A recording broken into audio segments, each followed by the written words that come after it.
इनका 14वां practice set होने वाला है और आज के इस 14वें प्रैक्टिस सेट में हम बात करने वाले हैं रीजनिंग के कुछ महत्वपूर्ण क्वेश्चंस के बारे में। तो वीडियो के अंत तक बने रहिएगा। यदि आप किसी भी कम्पिटिटिव एग्जाम की तैयारी कर रहे हैं जिसमें रीजनिंग पूछी जाती है तो आज का ये प्रैक्टिस सेट आपके लिए ही है। तो इस वीडियो के अंत तक बने रहिएगा और क्वेश्चन को खुद से भी सॉल्व करने की कोशिश कीजिएगा। चलिए सीधे पहले क्वेश्चन पे चलते हैं और देखते हैं पहला क्वेश्चन क्या दिया गया है। पहला क्वेश्चन दिया गया है, उस विकल्प का चयन करो जो तीसरी संख्या से ठीक उसी प्रकार से संबंधित है जिस प्रकार दूसरी संख्या पहली संख्या से संबंधित है। राइट, तो यहाँ पर क्या है, जैसे कि 400 का संबंध, ओ सॉरी 4 का संबंध 256 से जिस प्रकार है उसी तरह से 7 का संबंध किससे होगा। ठीक है, अब देखो 4 का संबंध 256 से, अगर हम 4 का स्क्वायर करें तो कितना होगा, 16 है। ठीक है, 4 का स्क्वायर 16 है, फिर का 4 का 4 16 है, अगर 4 का एक बार और कर दें तब होगा 16 है, और 16 का स्क्वायर मतलब कि 16 इंटू 16 तो हो जाएगा 256। दैट मीन्स कि 4 की पावर 4 भी कर सकते हैं हम। अगर यहाँ पर 4 का 4 बार है ना तो इसको 4 की पावर 4 कर सकते हैं और 256 आएगा। ठीक है, इसी तरह से हम क्या करना है, सेम लॉजिक को फॉलो करते हुए 7 का भी करना है कि 7 की पावर 4 लगाएंगे तो कितना होने वाला है। तो वो 7 का 7 से करेंगे तो 49 हो जाएगा। ठीक है, अब 49 का फिर से 49 करेंगे तो 99 यानी कि 81 और क्या रह जाएगा 8। ठीक है, इसी तरह से 4 नेम 36 और 36 दूनी 72, 72 और 8 80 का सिपर और 8 जाएगा कैरी और 4 चौके 16, 16 8 कितना होता है 24, यानी कि 24 जीरो बनाएगा। 24 जीरो वन किस ऑप्शन में दिया है, ऑप्शन नंबर सी में दिया है। तो राइट आंसर हमारा क्या हो जाएगा, ऑप्शन नंबर सी हमारा राइट आंसर होने वाला है। अगले क्वेश्चन पे बढ़ते हैं, क्वेश्चन नंबर 2 की ओर। 2 नंबर क्वेश्चन क्या कह रहा है, यदि 50 भाग 10 इक्वल टू 25 दिया है और 30 भाग 2 इक्वल टू 225 लिखा है तो 110 भाग 2 बराबर क्या होगा। ठीक है, तो देखो यहाँ पर क्या करना है, अगर 50 भाग 10 लिखा है तो हम देखते हैं 50 भाग 10 कितना लिखा है 25, अगर हम 50 को भाग देंगे 10 से, ठीक है, तो कितना आएगा 5 आएगा, और 5 का अगर स्क्वायर करेंगे तो हमारा 25 आने वाला है। राइट, तो यहाँ पर सेम दैट हमें इसको भी कर लेते हैं चेक एक बार कि 30 भाग 2, अगर 30 भाग 2 करेंगे तो कितना आएगा 15 आएगा, और 15 का जब हम स्क्वायर करेंगे तो कितना होता है 225 होता है। तो यहाँ पर 225 दिया गया है ना, 225 भी यहाँ पर दिया गया है। ठीक है, तो यानी ये पैटर्न तो हमारा सही है, तो इसी पैटर्न पे हमें काम करना है। ठीक है, तो इसी पैटर्न को फॉलो करते हुए हमें 110 डिवाइड बाई 2 करना है तो कितना आएगा 55 आएगा, और 55 का स्क्वायर कर देंगे तो कितना आएगा, लास्ट का 5 अगर हो तो स्क्वायर करना बहुत सिंपल होता है।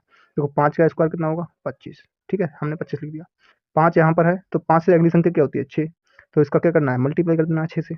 तो 5 का जब 6 से मल्टीप्लाई करेंगे तो हमारे पास कितना आएगा 30, तो 30 25 इसका स्क्वायर हो जाएगा कितने का 55 का स्क्वायर 30 25 हो जाएगा, जो कि किस ऑप्शन में दिया है, ऑप्शन नंबर सी में दिया है। तो हमारा क्वेश्चन नंबर 4 के लिए राइट आंसर क्या होने वाला है, ऑप्शन नंबर सी, सॉरी 2 के लिए राइट आंसर सी होने वाला है। ठीक है, इसी तरह से अगले क्वेश्चन पे बढ़ते हैं, क्वेश्चन नंबर 3 की ओर।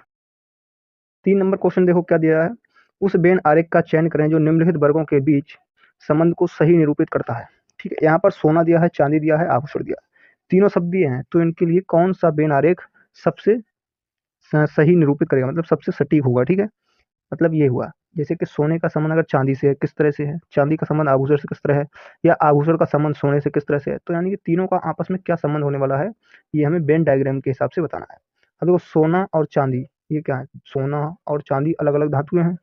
ठीक है, ये दोनों धातुएं क्या है अलग अलग धातुएं हैं, लेकिन क्या है कि सोना आभूषण बनते हैं, तो आभूषण किस तरह बनते हैं, सोने से भी बनते हैं और चांदी से भी बनते हैं। ठीक है, तो यानी कुछ आभूषण तो सोने से बनते हैं, कुछ आभूषण चांदी से बनते हैं। ठीक है, सभी आभूषण सोने से नहीं बनते हैं, और सभी ना ही सभी सोने का आभूषण बनता है। कुछ सोने को और कामों में भी लिया जाता है और चांदी को भी कुछ और कामों में, तो कुछ का संबंध यहाँ पर बनने वाला है। ठीक है, तो इस तरह का डायग्राम किस ऑप्शन में दिया है, ऑप्शन नंबर केवल बी में दिया है, तो ऑप्शन नंबर केवल बी ही हमारा राइट आंसर हो जाएगा। अगला क्वेश्चन बढ़ते हैं क्वेश्चन नंबर 4 की ओर। 4 नंबर क्वेश्चन, ए व बी भाई हैं, ठीक है, सी व डी बहनें हैं, ए का बेटा डी का भाई है, तो बताओ बी का सी से क्या संबंध है। राइट, तो यहाँ पर देखो सबसे पहले ये रिलेशनशिप का क्वेश्चन है। ठीक है, रिलेशनशिप के क्वेश्चन में सबसे पहले क्या करना है, इनका ब्लड रिलेशन का डायग्राम बना लेते हैं। ठीक है, तो इनका रिलेशन का डायग्राम किस तरह से बनाना है, ए व बी क्या है भाई है, तो ए और बी ये क्या है भाई हैं, जब भाई हैं तो यहाँ पर प्लस यानी कि पुरुष है ना तो प्लस कर देंगे, और भाई हैं तो यानी कि एक ही जनरेशन के हैं तो बराबर लिख देंगे। ठीक है, सी व डी बहनें हैं, सी व डी क्या है, तो देखो सी और डी ये अलग लिख देते हैं, सी व डी क्या है बहनें, बहनें हैं तो क्या करना है माइनस कर देना है, यानी कि स्त्री हैं इसलिए माइनस कर देंगे, और ये भी बहनें हैं तो यानी कि सेम जनरेशन की हैं ये भी। अब क्या है, ए का बेटा डी का भाई है, ए का बेटा यानी ए का बेटा कोई होगा वो क्या है डी का भाई है, ए का बेटा डी का भाई है। तो बताओ बी का सी से क्या संबंध है। अब ए व बी भाई हैं, देखो ए और बी भाई हैं, सी व डी बहनें हैं, ए का बेटा डी का भाई है। अब ए का बेटा, ए व बी तो भाई है, ठीक है, ये भाई है। ए का बेटा, ए का बेटा, ए का बेटा होगा कोई बेटा, ठीक है, ए का बेटा डी का भाई है, यानी कि डी, डी है, डी का भाई, डी का भाई होगा कोई जो कि ए का बेटा होगा, यानी कि डी का भाई होगा, ए का बेटा, यानी ए का यहाँ पर बेटा हो जाएगा, तभी डी का भाई होगा। अब बताओ, तो बताओ बी का सी से क्या संबंध है, यानी बी का सी से क्या संबंध है, यानी बी का सी से क्या संबंध है, यानी सी कौन है, सी क्या है, मतलब बी का सी से क्या संबंध है, यानी सी की नजर से देखो, सी से। तो देखो ये भाई है, ये सेम जनरेशन के हैं, ये बहनें हैं, ये भाई है, ये बहन है, और तो भी ये भी क्या होंगे, पिताजी होंगे या चाचा जी होंगे, ठीक है, ये पिताजी होंगे, जब ये बहनें हैं तो बी क्या हो जाएंगे, चाचा जी हो जाएंगे फिर, क्योंकि ये भाई भाई हैं, तो बी क्या हो जाएंगे, चाचा जी हो जाएंगे। तो यहाँ पर चाचा किस ऑप्शन में दिया है, ऑप्शन नंबर केवल आंसर बी राइट आंसर हो जाएगा। नेक्स्ट क्वेश्चन पे बढ़ते हैं, क्वेश्चन नंबर 5 की ओर। 5 नंबर क्वेश्चन देखते हैं। एक कतार में खड़े राज्यपाल का स्थान बाएं से 17वां है और उसका स्थान दाएं से 30वां है, तो बताइए कि कतार में कुल कितने व्यक्ति खड़े हैं। अब देखो राज्यपाल का दाएं से स्थान और बाएं से स्थान इस तरह से अगर दिया हो तो सबसे पहले हमें क्या लिख लेना है, बायां लिख लेना है। तो हमारा इस तरफ क्या हो जाएगा, बायां हो जाएगा, ठीक है, इस तरफ हो गया हमारा बायां और इस तरफ होगा हमारा दायां, राइट। जब इस तरह से बायां और दायां हमने लिख लिया, अब देखो राज्यपाल का स्थान बाएं से कितना है 70, यानी कि 70 यहाँ से है, और इधर उसका स्थान दाएं से 30वां है, यानी कि दाएं से इधर से और इधर से 30वां है, तो 30 और 30, इधर से 30 इधर से 70, यानी कि दोनों तरफ से गिना जा रहा है, तब तो 100 है, लेकिन एक बार ही होगा ना, तो उसको एक बार हमें क्या करना है, माइनस। चाहे तो बाएं से इसको एक बार गिन लो राज्यपाल को, या तो इधर से गिन लो, ठीक है, तभी एक बार गिनेंगे, तो यहाँ पर एक घटा देंगे, इसलिए 99 स्थान होगा इसका। तो कुल कितने व्यक्ति खड़े होंगे, यानी कि 99 व्यक्ति होंगे, जो कि किस ऑप्शन में दिया है, 99 ऑप्शन नंबर बी में दिया है केवल। तो ऑप्शन नंबर बी इस प्रश्न के लिए राइट आंसर होने वाला है। अगला क्वेश्चन देखते हैं, क्वेश्चन नंबर 6। 6 नंबर क्वेश्चन देखो क्या दिया है, नीचे दी गई श्रृंखला श्रेणी में प्रश्नवाचक चिन्ह के स्थान पर कौन सी संख्या आएगी, यानी कि प्रश्नवाचक चिन्ह के स्थान पर हमें कौन सी संख्या आनी है ये बताना है, ठीक है। अब तो 11 से 13 हुआ, यानी कि 2 का अंतर है, फिर 14, यानी कि 13 से 14 हुआ, यानी कि 17 हुआ ना, तो 13 से 17 हुआ, 4 का अंतर, और फिर यहाँ पर 2 का अंतर, फिर यहाँ से 19 और 23 में 4 का अंतर। अगला कितना होना चाहिए, जब 2 और 4 का पैटर्न है तो अगला क्या होगा, 2 का पैटर्न होगा। 23 में 2 जोड़ेंगे तो कितना आएगा, 25 आएगा, यानी कि यहाँ पर कितना होना चाहिए, 25 होना चाहिए। क्या 25 ऑप्शन में दिया है, नहीं, 25 किसी भी ऑप्शन में नहीं दिया गया है। फिर हमें कोई दूसरा पैटर्न लगाना पड़ेगा, दूसरा पैटर्न देखते हैं। हाँ हाँ, ये भी देखते हैं कि विषम संख्या दी गई हैं, देखो ये भी क्या है, विषम संख्या है, ये भी विषम है, ये भी विषम है, ये भी विषम है, ये भी विषम। अगली विषम कौन होने वाली है, ठीक है, नहीं विषम नहीं है, आगे भी 11 के बाद 12, 13, 13 के बाद 14, 15, 15 विषम होती तो, नहीं 15 विषम वाला नहीं है, यहाँ पर कॉन्सेप्ट है अभाज्य संख्याओं का। तो यहाँ पर 11 भी अभाज्य है और 13 भी अभाज्य संख्या है, 17 भी अभाज्य है, 19 भी अभाज्य है, 23 भी अभाज्य है। इसके बाद अगली संख्या कौन सी अभाज्य होने वाली है, यानी 24, 25, 26, 27, 28, 29, अगली संख्या क्या होने वाली है, 29। 29 जो है अभाज्य संख्या होने वाली है, तो यहाँ पर 29 आएगा, तो जो कि ऑप्शन नंबर बी में दिया है, इसलिए हमारे क्वेश्चन नंबर 6 का राइट आंसर क्या हो जाएगा, option number B right answer हो जाएगा। नेक्स्ट क्वेश्चन पे बढ़ते हैं, क्वेश्चन नंबर 7 की ओर। 7 नंबर क्वेश्चन, हरि को याद है कि उसके पिता का जन्मदिन 13 और 16 जून के बीच पड़ता है, ठीक है, जबकि उसकी बहन को याद पड़ता है कि उनके पिताजी का जन्मदिन 14 और 18 जून के बीच पड़ता है, उनके पिता का जन्मदिन किस दिन होगा जिस पर दोनों सहमत हों। अब देखो इस टाइप के क्वेश्चन को क्या करना है कि यहाँ पर जैसे 13 और 16 को, और किसे याद है, हरि को, तो हरि के अनुसार अगर देखें तो, जैसे हरि के अनुसार क्या पड़ता है कि 13 13 से 13 से कितने 16 जून के बीच, तो 13, 14 और 15 और 16, यानी कि और इसी तरह से उसकी बहन को याद है, यानी कि उसके सिस्टर के हिसाब से SIS, ठीक है, इतना लिख लेते हैं, सिस्टर के हिसाब से 14 से 18 जून के, यानी कि 14 से 15, 16, 17, राइट, और यहाँ पर 18 है लास्ट में। अब देखो यहाँ पर कॉमन क्या होने वाला है, तो हमें यहाँ पर 13 और 16 दिया है, तो इनको हम छोड़ देते हैं, 13 और 16 को ध्यान नहीं देना है, ठीक है। इसी तरह से 14 दिया है और 18 दिया है, तो हमें उसको भी ध्यान नहीं देना है। अब देखो दोनों में कॉमन क्या है जिसपे दोनों की सहमति हो जाएगी, वो 14 यहाँ पर है, 15 यहाँ पर है, यहाँ पर 14 नहीं है, 15 है केवल, तो 15 और 15, ये क्या होने वाला है, सहमति हो जाएगी, यानी कि 15 तारीख को इनका जन्मदिन मनाया जाता है, राइट। तो 15 किस ऑप्शन में दिया है, केवल ऑप्शन नंबर बी में दिया है, तो राइट आंसर हमारा क्या हो जाएगा, 15 राइट आंसर हो जाएगा, option number B. Next question पे बढ़ते हैं, क्वेश्चन नंबर 8। 8 नंबर क्वेश्चन कह दिया, उस विकल्प का चयन करें जो तीसरे शब्द से ठीक उसी प्रकार संबंधित है जिस प्रकार दूसरा शब्द पहले शब्द से संबंधित है। अब देखो यहाँ पर लखनऊ का संबंध उत्तर प्रदेश से किस तरह से है, उसी तरह से कोहिमा का संबंध अगले क्या होने वाला है, ठीक है। देखो लखनऊ क्या है, लखनऊ क्या है, उत्तर प्रदेश की राजधानी है लखनऊ।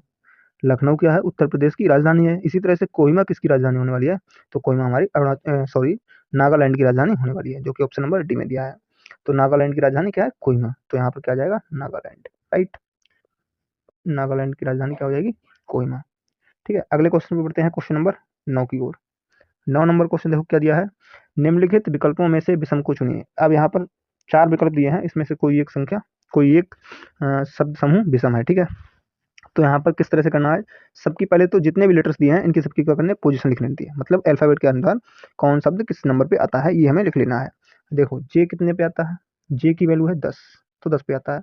इसी तरह से ओ कितने पे आता है, 15 पे आता है। टी कितने पे आता है, 20 पे आता है, ठीक है। इसी तरह से बी, बी आता है हमारा 2 पर।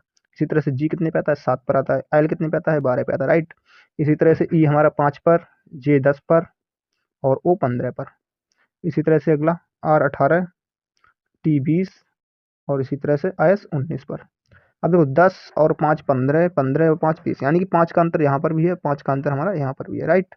इसी तरह से 2 और 5 7, यानी 5 का अंतर यहाँ पर भी है, और 7 5 12, यानी 5 का अंतर यहाँ पर भी है। सेम दैट यहाँ पर भी हमें 5 का अंतर दिख रहा है, ठीक है। इसी तरह से 18 और 2 20, यानी कि यहाँ पर 20 का अंतर है और यहाँ पर 1 का अंतर है। तो यहाँ पर विषम कौन होने वाला है, यहाँ पर भी 5 का अंतर है, यहाँ पर भी 5 का, यानी पहले में भी 5 का है, दूसरे में भी 5 का है, तीसरे में 5 का। तो ये तो सभी समान है, लेकिन अलग क्या है, सबसे सबसे अलग ऑप्शन नंबर डी है, यानी कि जो कि विषम होने वाला है। तो हमारा option number D right answer हो जाएगा क्वेश्चन नंबर 9 के लिए। अगला क्वेश्चन देखते हैं, क्वेश्चन नंबर 10।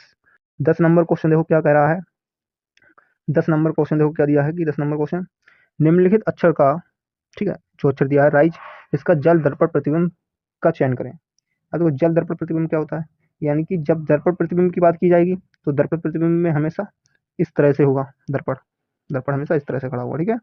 और इसी तरह से अगर बात की जाए कि जल प्रतिबिंब, तो जल प्रतिबिंब में इस तरह से नीचे की ओर होगा, ठीक है। तो हमें अगर इस तरह से बनाया जाएगा तो ई की प्लेस वैल्यू कितनी हो जाएगी, अगर ई हमारा इस तरह से इधर पलट जाएगा, ई हमारा क्या है, पलट जाएगा, और आर हमारा क्या हो जाएगा, इस तरह से हमारा आर हो जाएगा, इस तरह से आर हमारा इस तरह से बन जाएगा, राइट। आर हमारा इस तरह से, तो इस तरह से जैसे आर ये है तो ये भी नहीं होगा, ई और ई ये तो होने वाला है नहीं, केवल ऑप्शन नंबर ए में ही है, तो ये ही हमारा राइट आंसर हो जाएगा क्वेश्चन नंबर 10 के लिए। अगले क्वेश्चन पे बढ़ते हैं, क्वेश्चन नंबर 11। 11 नंबर क्वेश्चन देखो क्या कह रहा है, सही विकल्प का चयन करें जो निम्नलिखित शब्दों को के एक तर्कपूर्ण तथा अर्थपूर्ण क्रम को दर्शाता है। अब यहाँ पर 5 अर्थपूर्ण और तर्कपूर्ण क्रम को दर्शाता है, यानी 5 शब्द दिए गए हैं, इसमें से देखो कौन सा किस तरह से होने वाला है। तो सबसे पहले हमें इस तरह के क्वेश्चन को सॉल्व करने के लिए क्या करना होता है, सबसे निचले स्तर से हमें चलना होता है। अब सबसे निचला स्तर क्या हो सकता है, कोई व्यक्ति होगा, व्यक्ति के बाद उसका परिवार होगा, परिवार के बाद वही समुदाय होगा, ठीक है। समुदाय के बाद क्या होता है, राज्य हो जाएगा, फिर देश हो जाएगा। तो लास्ट में क्या होना चाहिए, 5। तो लास्ट में किसमें 5 है, केवल केवल ऑप्शन नंबर ए में 5 है। और स्टार्टिंग किससे है, 2 से, यानी कि 2 2 तो सभी में है, केवल यहाँ से 2 से स्टार्टिंग। तो केवल हमारा इस क्वेश्चन का राइट आंसर क्या हो जाएगा, क्वेश्चन नंबर 11 के लिए ऑप्शन नंबर ए हमारा राइट आंसर हो जाएगा। अगला क्वेश्चन देखते हैं, क्वेश्चन नंबर 12। 12 नंबर देखो क्वेश्चन क्या दिया गया है, एक कूट भाषा में स्टेटमेंट को TUBUFNFOB लिखा जाता है, तो बैंकिंग को क्या लिखा जाएगा, राइट। तो देखो इसको क्या करना है, अब स्टेटमेंट को हमने क्या लिख लिया है, स्टेटमेंट में STATE, ठीक है, स्टेटमेंट। अब स्टेटमेंट में हमने क्या लिखा है, टी लिखा है, यू लिखा है, बी लिखा है, यू लिखा है, एफ लिखा है, एन लिखा है, एफ लिखा है और ओ और बी। अब देखो एस के बाद टी हुआ, मतलब कि 1 प्लस हुआ है, ठीक है। इसी तरह से टी, टी से बी हुआ, यानी कि +2 हुआ। टी की पोजीशन वैल्यू कितनी होती है, 20 होती है, और ये 22, यानी कि +2 हुआ यहाँ से। और एन 14 पे आता है, ओ 15 पे आता है, ठीक है। एन आता है 14 पर हमारा, ओ आता है हमारा 15 पे, ठीक है। तो यहाँ पर कितना हो जाएगा, 14 और 15, यानी कि +1 हुआ, राइट। तो यहाँ पर सेम रेट हमें यहाँ पर देखना है, और सभी में +1 होने वाला है। अब इसी तरह से हमें बैंकिंग में देखना है क्या होने वाला है, सभी में +1 हो रहा है ना, तो बैंकिंग में देख लेते हैं। तो सबसे पहले बैंकिंग को लिख लेते हैं, बी के बाद क्या आएगा, सी, 1 प्लस करने पर सी आ जाएगा, फिर बी आ जाएगा, राइट। इसी तरह से हमारा एन के बाद क्या आ जाएगा, एम आ जाएगा, फिर के के बाद क्या आ जाएगा, एल आ जाएगा, एल के बाद क्या, सॉरी आई के बाद क्या है, आई के बाद जे आ जाएगा, एन के बाद एम आ जाएगा, और जी के बाद क्या आ जाएगा, एच। लेकिन एच नहीं, यहाँ पर +2 करना है ना, तो यहाँ पर जी के बाद क्या आ जाएगा, हाँ एन के लिए यहाँ पर एन है और एन के लिए ओ। ठीक है, यहाँ पर बैंकिंग एन, एन के लिए क्या हो जाएगा हमारा, ओ हो जाएगा। ठीक है, एन क्या है 14 पे आता है ना, और ओ हमारा 15 पे आता है। तो यहाँ पर एन के लिए हमारा ओ हो जाएगा, एम हो गया, और यहाँ पर जी के लिए क्या हो जाएगा, एच हो जाएगा। ठीक है, तो यहाँ पर एम एम नहीं होगा, यहाँ पर ये बनने वाला। ठीक है, तो यहाँ पर देखते हैं CBMLJOH किसमें दिया है, CBM एन के बाद ओ होता है ना, एन के बाद ओ आएगा यहाँ पर, BOLJOH। ठीक है, CBOLJOH, लेकिन एच नहीं, यहाँ पर +2 करेंगे तो हमारा आई हो जाएगा ना, यहाँ पर +2 करना है, 2 करेंगे +2 आई हो जाएगा। तो यहाँ पर ये कौन से ऑप्शन में दिया है, CBOLJOI, केवल ऑप्शन नंबर डी में दिया है, तो राइट आंसर हमारा क्या हो जाएगा, ऑप्शन नंबर डी हमारा राइट आंसर हो जाएगा। अगले क्वेश्चन पे बढ़ते हैं, क्वेश्चन नंबर 13 की ओर। 13 नंबर क्वेश्चन देख लेते हैं क्या कह रहा है। या यदि गुणा का अर्थ प्लस, प्लस का अर्थ भाग, भाग का अर्थ माइनस, माइनस का अर्थ गुणा, तो निम्न व्यंजक का मान क्या होगा, राइट। तो यहाँ पर देखते हैं 5/7, यानी कि जहाँ पर गुणा का निशान है वहाँ पर हम प्लस कर देते हैं, तो यहाँ पर प्लस कर लिया, प्लस का है तो वहाँ पर भाग कर लेते हैं, यहाँ पर भाग कर लेते हैं, भाग का है वहाँ पर माइनस कर लेते हैं, माइनस कर लिया, माइनस की जगह पे हमें क्या करना है, गुणा। अब यहाँ से देखो भाग है तो 3 से 3 बार में भाग चला जाएगा। ठीक है, 5 का 7 से मल्टीप्लाई करेंगे तो कितना हो जाएगा, 7 पंजे के 35 हो जाएगा, राइट। यहाँ पर प्लस है तो प्लस कर लेते हैं, 3 लिखा है तो 3 कर लेते हैं, -2 है तो -2 कर लेते हैं। यहाँ पर 35 और 3 कितना हो जाएगा, 38 हो जाएगा, और 38 -2 करेंगे तो हमारे पास कितना आ जाएगा, 36 आ जाएगा। 36 हमारा किस ऑप्शन में दिया है, केवल ऑप्शन नंबर डी में दिया है, तो राइट आंसर क्या हो जाएगा हमारा, ऑप्शन नंबर डी हमारा राइट आंसर होने वाला है। अगला क्वेश्चन देखते हैं, क्वेश्चन नंबर 14 की ओर। 14 क्वेश्चन क्या दिया है, 14 नंबर का क्वेश्चन कह रहा है, नीचे दिए गए अक्षर समूह का उपयोग करके कौन सा अक्षर समूह बनाया जा सकता है, यानी कि बनाया जा सकता है। ठीक है, तो प्लेटफॉर्म दिया है, अब प्लेटफॉर्म का अक्षर समूह का उपयोग करके कौन सा बनाया जा सकता है। देखो FOMTL, FOMTL ये बनाया जा सकता है, PL, ठीक है, PLAFM, FP ये नहीं बना सकता, क्योंकि यहाँ पर डबल पी आ गया, एक बार पी दिया है, यहाँ पर डबल पी, ये नहीं बना सकता। LET,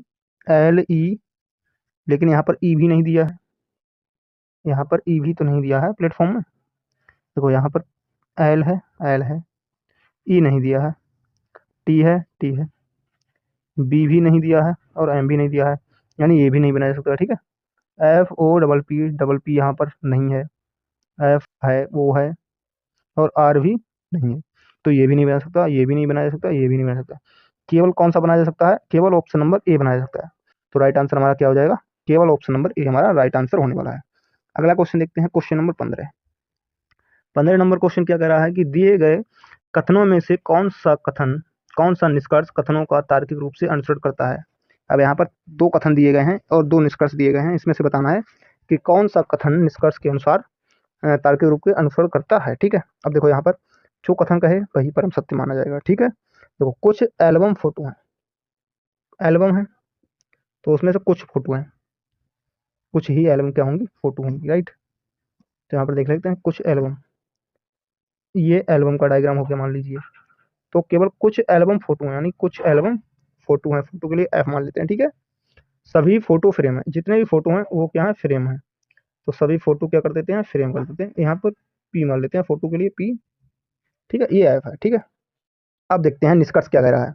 निष्कर्ष कह रहा है कुछ एल्बम्स फ्रेम हैं, कुछ एल्बम फ्रेम है, राइट, ये सही है, कुछ एल्बम फ्रेम है, कोई फोटो एल्बम नहीं है, जितने भी फोटो हैं वो एल्बम नहीं है, गलत, कुछ फोटो एल्बम है नहीं है, कोई फोटो एल्बम नहीं है। भाई यहाँ पर ये संबंध दर्शा रहा है ना कि कुछ एल्बम फोटो हैं, और यहाँ पर लिखा नहीं है, तो ये गलत हो जाएगा।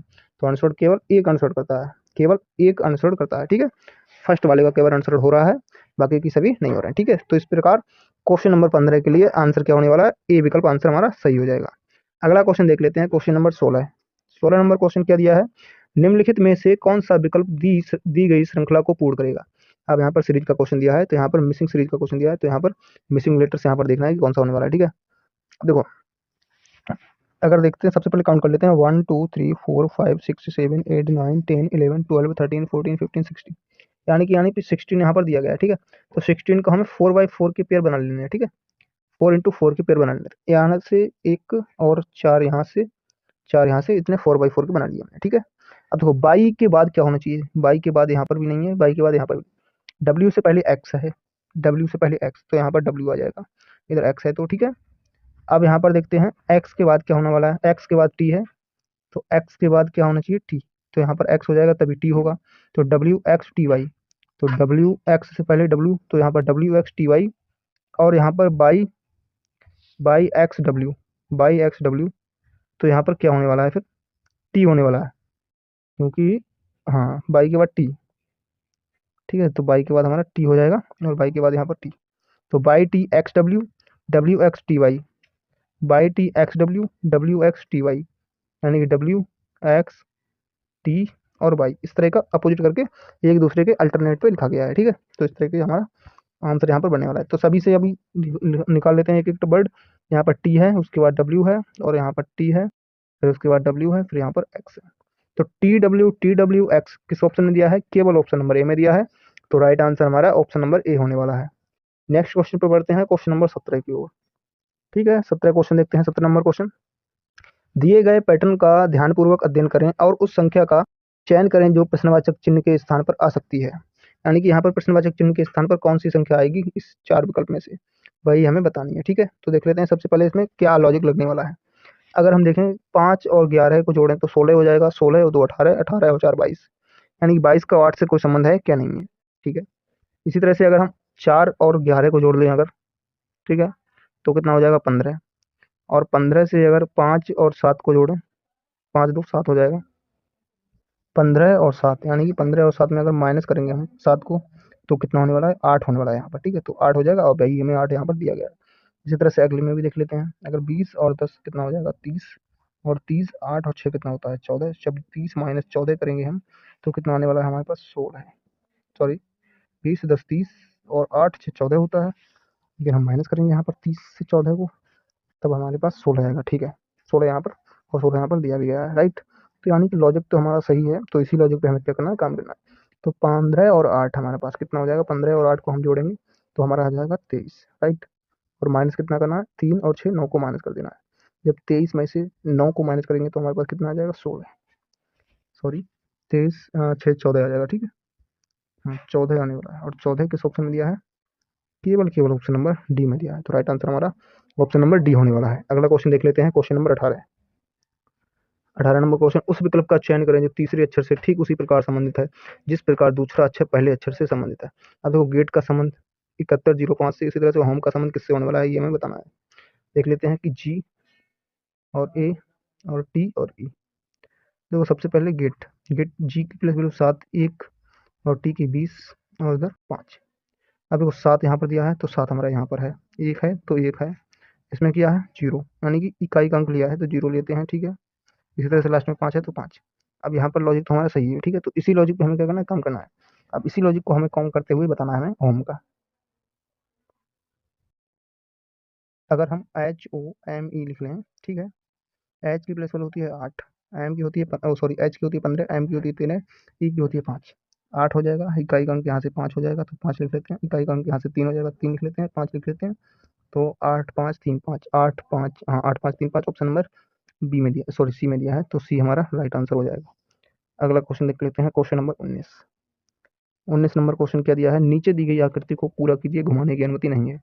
अब देखो यहाँ पर पी है, पी का अपोजिट हो गया, मतलब इधर पर प्रतिबिंब हो गया, ठीक है।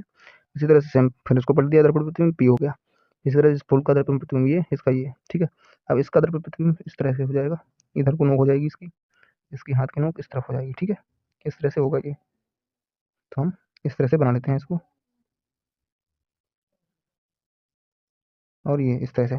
तो इसका नोक ये तो है ही नहीं, इसका नोक इस तरफ है, इसका नोक इस तरफ, इसका नोक तो ये है ही नहीं, तो केवल ऑप्शन नंबर बी हमारा राइट आंसर हो जाएगा, क्योंकि इसकी नोक इस तरफ दी गई है, ठीक है। तो बी ऑप्शन हमारा राइट आंसर हो जाएगा।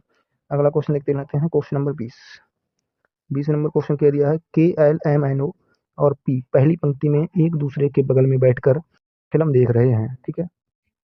कोई के ओ के दाईं ओर निकट निकट बैठा है। एल दाएं सिरे से दूसरे स्थान पर बैठा है। एम पी के बाईं ओर निकट बैठा है। एन किसी एक सिरे पर बैठा है। एन और एम के बीच दो व्यक्ति बैठे हैं। बाएं सिरे से दूसरे स्थान पर कौन बैठा है? देखो इस क्वेश्चन को देखो किस तरह सॉल्व करना है। 5 व्यक्ति हैं, सॉरी 6 व्यक्ति बैठे हैं, तो 6 व्यक्ति बैठा देते हैं। एक पहली पंक्ति में एक दूसरे के बगल में बैठकर फिल्म देख रहे हैं, ठीक है, फिल्म देख रहे हैं, कोई बात नहीं। तो यहाँ पर हमारा क्या हो जाएगा, बायां हो जाएगा, और इस तरफ हमारा क्या होता है, दायां होता है, ठीक है। यहाँ पर बायां, इधर दायां। अब ये चारों लोग क्या है, 5-6 लोग क्या है, बैठे हैं, फिल्म देख रहे हैं, ठीक है। तो यहाँ पर क्या है, इनको हम फिल्म दिखा देते हैं भैया। अब देखो के ओ के दाईं ओर निकट बैठा है। एल दाएं सिरे के स्थान से दूसरे स्थान पर बैठा है। तो के ओ के दाईं ओर निकट निकटस्थ बैठा है, ठीक है। एल दाएं सिरे से दूसरे स्थान पर बैठा है। एल दाएं सिरे से, पहले तो 6 लोग बैठा लेते हैं, 2 3 4 5 और 6 लोग बैठे।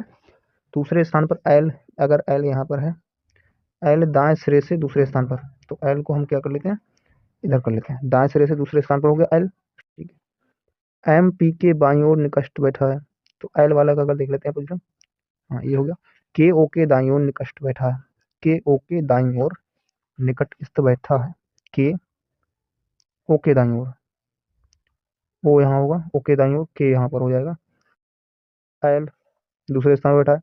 एम पी के बाईं ओर निकटस्थ बैठा है। एम पी के बाईं ओर, एम पी के बाईं ओर बैठ गया, एम पी के बाईं ओर। के ओ के दाईं ओर, यानी के जो है ओ के दाईं ओर, के ओ के दाईं ओर, ठीक है, बैठा है। एन किसी एक सिरे पर बैठा है। एन किसी एक सिरे पर बैठा है, तो एन को हम यहाँ पर बैठा देते हैं, जो कि एक सिरे पर बैठा है। एन और एम के बीच दो व्यक्ति बैठे हैं। एन और एम के बीच दो व्यक्ति बैठे होने चाहिए, तो भैया एन यहाँ पर है, एम यहाँ पर है, दो व्यक्ति तो बैठे हैं नहीं।